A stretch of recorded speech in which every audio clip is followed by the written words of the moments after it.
News 18 ಡಿಜಿಟಲ್ಗೆ ಸ್ವಾಗತ. ನಾನು Karthik. Greater Bengaluru ಪ್ರಾಧಿಕಾರದ ಚುನಾವಣೆ ಸದ್ಯದಲ್ಲಿ ಬರಲಿಕ್ಕಿದೆ. ಇಂಥ ಒಂದು ಸಂದರ್ಭದಲ್ಲಿ ಜೆಡಿಎಸ್ ಪಕ್ಷ ಉಳಿದೆಲ್ಲ ಪಕ್ಷಗಳಿಗಿಂತಲೂ ಮುಂಚಿತವಾಗಿ ಸಿದ್ಧತೆಯನ್ನು ಆರಂಭ ಮಾಡ್ತಾ ಇದೆ. ಸ್ವತಃ ಕೇಂದ್ರ ಸಚಿವರಾಗಿರುವ ಕುಮಾರಸ್ವಾಮಿ ಅವರು ಈ ಸಿದ್ಧತೆಯನ್ನು ಮಾಡ್ತಾ ಇದ್ದಾರೆ. ಪಕ್ಷದ ಕೆಲ ಚಟುವಟಿಕೆಗಳಿಗೆ ಈಗಾಗಲೇ ಅವರು ಒಂದಿಷ್ಟು ಪ್ರಕ್ರಿಯೆಯನ್ನು ಕೂಡ ಆರಂಭ ಮಾಡಿದ್ದಾರೆ. ಬಹಳ ಪ್ರಮುಖವಾಗಿ ಈ ಬಾರಿ BBMP ಚುನಾವಣೆ ಅಂದರೆ ಗ್ರೇಟರ್ ಬೆಂಗಳೂರು ಪ್ರಾಧಿಕಾರದ ಚುನಾವಣೆಯನ್ನು ಪ್ರತಿಷ್ಠೆಯಾಗಿ ಕುಮಾರಸ್ವಾಮಿ ಅವರು ತೆಗೆದುಕೊಂಡಂತೆ ಕಾಣಿಸ್ತಾ ಇದೆ. ಮುಂದಿನ ಚುನಾವಣೆಗಳಿಗೆ ಇದೊಂದು ಹಾದಿ ಆಗತ್ತೆ, ಮಾರ್ಗ ಆಗತ್ತೆ ಅನ್ನುವಂಥ ಅರ್ಥದಲ್ಲಿ ಅವರು ನಿರ್ಧಾರವನ್ನು ಮಾಡಿದಂತೆ ಕಾಣಿಸ್ತದೆ. ಅದೇ ಒಂದು ಕಾರಣಕ್ಕಾಗಿ ಈ ಸ್ಥಳೀಯ ಚುನಾವಣೆಯಲ್ಲಿ ಹೆಚ್ಚಿನ ಪ್ರಮಾಣದಲ್ಲಿ ಸೀಟನ್ನು ಗೆಲ್ಲಬೇಕು, ಆ ಮೂಲಕವಾಗಿ ಕಾಂಗ್ರೆಸ್ಗೆ ಒಂದು ಸಂದೇಶವನ್ನು ಕಳಿಸಬೇಕು ಅನ್ನುವಂಥ ನಿಟ್ಟಿನಲ್ಲಿ ಕುಮಾರಸ್ವಾಮಿ ಅವರು ಅಂದ್ಕೊಂಡಂತೆ ಕಾಣಿಸ್ತಾ ಇದೆ. ಅದೇ ಒಂದು ಹಿನ್ನೆಲೆಯಲ್ಲಿ ಇವತ್ತು ಪ್ರಮುಖವಾಗಿ ಒಂದು ಸಭೆಯನ್ನು ಮಾಡಿದ್ದಾರೆ. ಆ ಒಂದು ಸಭೆಯಲ್ಲಿ ಕೇವಲ ಆಯ್ದ ಪ್ರಮುಖರಿಗೆ ಮಾತ್ರ ಅವಕಾಶವನ್ನು ಕಲ್ಪಿಸಲಾಗಿತ್ತು.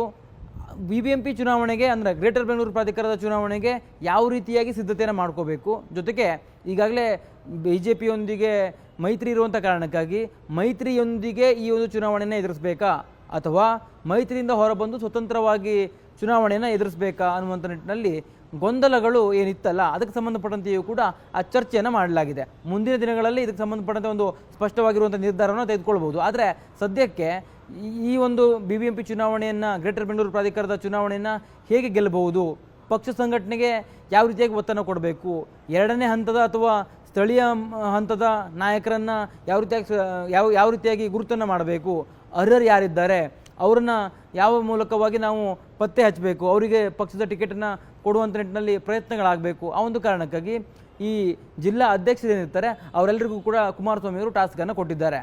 ಅಂದರೆ ಈಗಾಗಲೇ ಕಾಂಗ್ರೆಸ್ ಪಕ್ಷ ಹೇಳ್ತಾನೆ ಇದೆ, JDS ಪಕ್ಷ ಯಾವುದೇ ಕಾರಣಕ್ಕೂ ಗ್ರೇಟರ್ ಬೆಂಗಳೂರು ಪ್ರಾಧಿಕಾರದ ಚುನಾವಣೆ ಇರ್ಬೋದು ಅಥವಾ ಇನ್ನಿತರ ಚುನಾವಣೆಗಳಲ್ಲಿ ಅವರು ಗೆಲ್ಲೋದೇ ಇಲ್ಲ, ಅವರ ಸೀಟು ಈಗ ಇದ್ದದ್ದಕ್ಕಿಂತಲೂ ಕಡಿಮೆ ಆಗತ್ತೆ ಅನ್ನುವಂಥ ರೀತಿಯಲ್ಲಿ DK ಶಿವಕುಮಾರ್ ಸೇರಿದಂತೆ ಕಾಂಗ್ರೆಸ್ನ ಬಹುತೇಕರು ಟೀಕಾ ಪ್ರಹಾರವನ್ನು ಮಾಡ್ತಾ ಇದ್ದಾರೆ. ಅಂದರೆ ಅಷ್ಟರ ಮಟ್ಟಿಗೆ JDS ಕ್ಷೀಣಿಸ್ತಾ ಇದೆ ಅನ್ನುವಂಥದ್ದನ್ನು ಅವರು ಉಲ್ಲೇಖವನ್ನು ಮಾಡ್ತಾ ಇದ್ದಾರೆ. ಇಂಥ ಒಂದು ಸಂದರ್ಭದಲ್ಲಿ ಗ್ರೇಟರ್ ಬೆಂಗಳೂರು ಪ್ರಾಧಿಕಾರದ ಚುನಾವಣೆಯ ವೇಳೆ ಅತ್ಯಂತ ಹೆಚ್ಚಿನ ಪ್ರಮಾಣದಲ್ಲಿ ಸೀಟನ್ನು ಗೆಲ್ಲುವ ಮೂಲಕವಾಗಿ ವಾರ್ಡ್ ಗೆದ್ದು ಕಾಂಗ್ರೆಸ್ ಪಕ್ಷಕ್ಕೆ ಅಥವಾ ಅಲ್ಲಿ ಯಾರು ಟೀಕೆಯನ್ನು ಮಾಡ್ತಿದ್ದಾರಲ್ಲ DK ಶಿವಕುಮಾರ್ ಇರ್ಬೋದು ಅಥವಾ ಇನ್ನಿತರರು ಅವರಿಗೊಂದು ತಿರುಗೇಟನ್ನು ಕೊಡಬೇಕು ಅನ್ನುವಂಥ ನಿಟ್ಟಿನಲ್ಲಿ ಕುಮಾರಸ್ವಾಮಿ ಅವರು ಯೋಚನೆಯನ್ನು ಮಾಡಿದ್ದಾರೆ.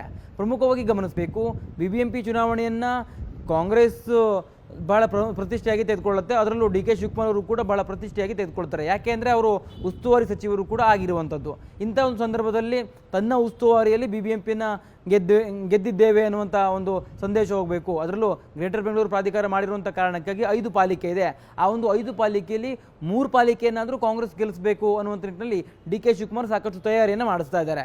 ಇಂಥ ಒಂದು ತಯಾರಿಯ ನಡುವೆ ಕುಮಾರಸ್ವಾಮಿಯವರ ಒಂದು ಪಕ್ಷ ಸಂಘಟನೆ ಇದೆಯಲ್ಲ, ಇದು ಬಹಳ ಪ್ರಮುಖ ಪಾತ್ರವನ್ನು ವಹಿಸ್ತಾ ಇದೆ. BJP ಮತ್ತು ಕಾಂಗ್ರೆಸ್ ನಡುವೆ ನೇರ ಫೈಟ್ ಇರುತ್ತೆ ಅನ್ನುವಂಥ ಅರ್ಥದಲ್ಲಿ ಸದ್ಯದಲ್ಲಿ ಈ ಸ್ಥಿತಿ ಇದ್ದರೂ ಕೂಡ, ಆದರೆ JDS ಪಕ್ಷ ಒಂದೊಮ್ಮೆ BJPಯಿಂದ ಹೊರಬಂದು ಒಂದು ಎಲ್ಲ ಕ್ಷೇತ್ರದಲ್ಲಿ ಸ್ಪರ್ಧೆಯನ್ನು ಮಾಡಿದ್ರೆ JDSಗೂ ಕೂಡ ಗೆಲ್ಲುವಂಥ ಅವಕಾಶ ಇದೆ ಅನ್ನುವಂಥದ್ದು ರಾಜಕೀಯ ವಲಯದಲ್ಲಿ ಈಗಾಗಲೇ ಚರ್ಚಿತ ವಿಷಯ. ಜೊತೆಗೆ ಅದು ನಿಜವಾಗಿಯೂ ಕೂಡ ಹೌದು. ಯಾಕಂದರೆ ಈ ಹಿಂದೆಯೂ ಕೂಡ ಈ ಒಂದು ಗ್ರೇಟರ್ ಬೆಂಗಳೂರು ಪ್ರಾಧಿಕಾರದ ಚುನಾವಣೆ ಸಂದರ್ಭದಲ್ಲಿ JDS ತನ್ನದೇ ಆದಂಥ ಸಾಮರ್ಥ್ಯವನ್ನು ತೋರಿಸಿತ್ತು. ಅದನ್ನು ಮರುಕಳಿಸಬಹುದು. ಈ ಬಾರಿ ಈ ಚುನಾವಣೆ ಸಂದರ್ಭದಲ್ಲಿ ಒಂದಿಷ್ಟು ಕ್ಷೇತ್ರಗಳಲ್ಲಿ ನಾವು ಹೆಚ್ಚಿನ ಪ್ರಮಾಣದಲ್ಲಿ ಎಫರ್ಟನ್ನು ಹಾಕಿದ್ರೆ ಹೆಚ್ಚಿನ ಸೀಟನ್ನು ಗೆಲ್ಲಬಹುದು ಅನ್ನುವಂಥ ಅರ್ಥದಲ್ಲಿ ಕುಮಾರಸ್ವಾಮಿಯವರು ಒಂದಿಷ್ಟು ತಂತ್ರಗಾರಿಕೆಗಳನ್ನು ಮಾಡ್ತಾ ಇದ್ದಾರೆ. ಅದರ ಭಾಗವಾಗಿಯೇ ಈಗ ಸಭೆಯನ್ನು ಕೂಡ ನಡೆಸಿದ್ದಾರೆ. ಸಭೆಯಲ್ಲಿ ಆಯ್ದ ಪ್ರಮುಖರೊಂದಿಗೆ ಒಂದು ಸಲಹೆಗಳನ್ನು ಕೂಡ ಕೊಟ್ಟಿರುವಂಥದ್ದು, ಜೊತೆಗೆ ಅವರಿಂದೆಲ್ಲ ಅಭಿಪ್ರಾಯವನ್ನು ಸಂಗ್ರಹ ಮಾಡಿದೆ. ಅಂದರೆ ಸ್ಥಳೀಯ ಮುಖಂಡರೇನಿದ್ದಾರೆ ಅವರಿಂದಲೂ ಕೂಡ ಅಭಿಪ್ರಾಯವನ್ನು ಸಂಗ್ರಹಿಸಿ ಪಕ್ಷ ಮುಂದಿನ ದಿನಗಳಲ್ಲಿ ಯಾವ ರೀತಿಯ ಹೆಜ್ಜೆಯನ್ನು ಇಡಬೇಕು ಅನ್ನುವಂಥ ರೀತಿಯಲ್ಲಿ ಒಂದು ತಂತ್ರಗಾರಿಕೆಯನ್ನು ಆರಂಭ ಮಾಡಿದ್ದಾರೆ.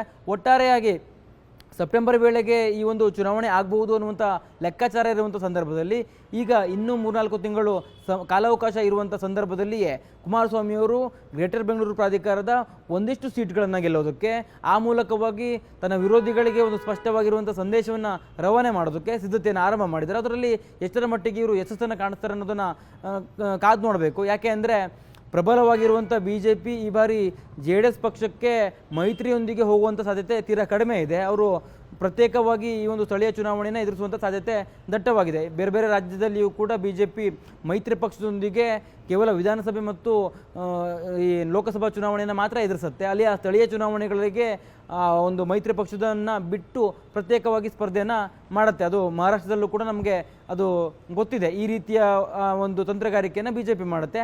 ಅದೇ ಒಂದು ತಂತ್ರಗಾರಿಕೆಯನ್ನು ಬೆಂಗಳೂರಿನ ವಿಚಾರದಲ್ಲೂ ಕೂಡ ಬಿ ಜೆ ಪಿ ಮಾಡಬಹುದು.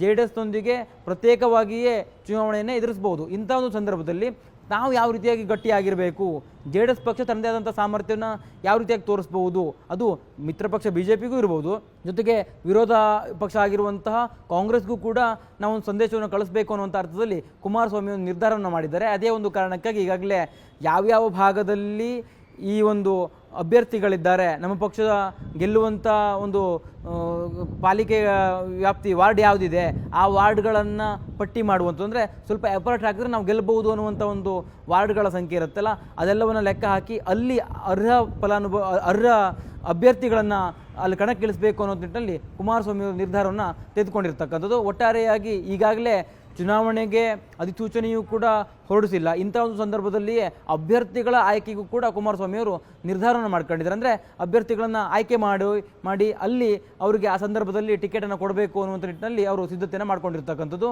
ಅಲ್ಲಿ ಗಮನಿಸಬೇಕು, ಚುನಾವಣೆಗೆ ಅಧಿಸೂಚನೆ ಹೊರಡಿಸೋ ಮುನ್ನವೇ ಅವರು ಅಭ್ಯರ್ಥಿಗಳ ಹುಡುಕಾಟವನ್ನು ನಡೆಸ್ತಾ ಇದ್ದಾರಲ್ಲ, ಇದು ಬಹಳ ಮುಂಚಿತವಾಗಿ ಅವರು ತಂತ್ರಗಾರಿಕೆಯನ್ನು ಮಾಡಿದಂತೆ ಕಾಣಿಸ್ತದೆ. ಒಟ್ಟಾರೆಯಾಗಿ ಈ ಬಾರಿಯ ಚುನಾವಣೆಯಲ್ಲಿ 5 ಪಾಲಿಕೆಯಿಂದ ಒಂದಷ್ಟು ಕ್ಷೇತ್ರಗಳನ್ನು ಗೆಲ್ಲುವ ಮೂಲಕವಾಗಿ ಸ್ಪಷ್ಟವಾಗಿರುವಂಥ ಸಂದೇಶವನ್ನು ಕಳಿಸಬೇಕು. ಜೊತೆಗೆ ಅದು 2028ರ ಚುನಾವಣೆಯ ಸಂದರ್ಭದಲ್ಲಿ ಬಿ ಜೆ ಪಿಯೊಂದಿಗೆ ಸೀಟನ್ನು ಹಂಚಿಕೆ ಮಾಡೋದಕ್ಕೂ ಕೂಡ ಇದೊಂದು ಅನುಕೂಲ ಆಗುತ್ತೆ. ಇಲ್ಲಿ ಹೆಚ್ಚಿನ ಸೀಟನ್ನು ಗೆದ್ದರೆ ತಮ್ಮ ಸಾಮರ್ಥ್ಯವೂ ಕೂಡ ಇದೆ ಅನ್ನೋದನ್ನು ತೋರಿಸ್ದಂಗೆ ಆಗುತ್ತೆ. ಆ ಮೂಲಕವಾಗಿ ಹೆಚ್ಚಿನ ಸೀಟನ್ನು ವಿಧಾನಸಭಾ ಚುನಾವಣೆಯಲ್ಲಿ ಗಳಿಸ್ಕೊಳ್ಬಹುದು ಅನ್ನುವಂಥ ಲೆಕ್ಕಾಚಾರವನ್ನು ಜೆ ಡಿ ಎಸ್ ಹಾಕಿದೆ. ಅದೇ ಒಂದು ಕಾರಣಕ್ಕಾಗಿ ಬೆಂಗಳೂರಿನ ಚುನಾವಣೆಗೆ, ಗ್ರೇಟರ್ ಬೆಂಗಳೂರಿನ ಚುನಾವಣೆಗೆ ಕುಮಾರಸ್ವಾಮಿ ಅವರು ಸಾಕಷ್ಟು ಸಿದ್ಧತೆಯನ್ನು ಮಾಡ್ಕೊಳ್ತಾ ಇದ್ದಾರೆ. ಕ್ಯಾಮ್ರಾ ಪರ್ಸನ್ ನೂರ್ ಅಹಮದ್ ಜೊತೆ ಕಾರ್ತಿಕ್, ನ್ಯೂಸ್ 18 ಕನ್ನಡ, ಬೆಂಗಳೂರು. ನಿರ್ಭೀತ, ನಿಷ್ಪಕ್ಷಪಾತ, ವಿಶ್ವಾಸಾರ್ಹ ಸುದ್ದಿಗಳಿಗೆ ಹೆಸರಾಗಿರುವ ನ್ಯೂಸ್ 18 ಕನ್ನಡ ಈಗ ಆಪ್ನಲ್ಲೂ ಲಭ್ಯವಿದೆ. ದಯವಿಟ್ಟು ಇಲ್ಲಿರುವ QR ಕೋಡ್ನ ಸ್ಕ್ಯಾನ್ ಮಾಡಿಕೊಂಡು ಆಪ್ ಡೌನ್ಲೋಡ್ ಮಾಡೋದಕ್ಕೆ ಮರಿಬೇಡಿ. ನಿಮ್ಮ ಬೆಂಬಲ ಹೀಗೆ ಸದಾ ನಮ್ಮೊಂದಿಗಿರಲಿ. ಧನ್ಯವಾದ.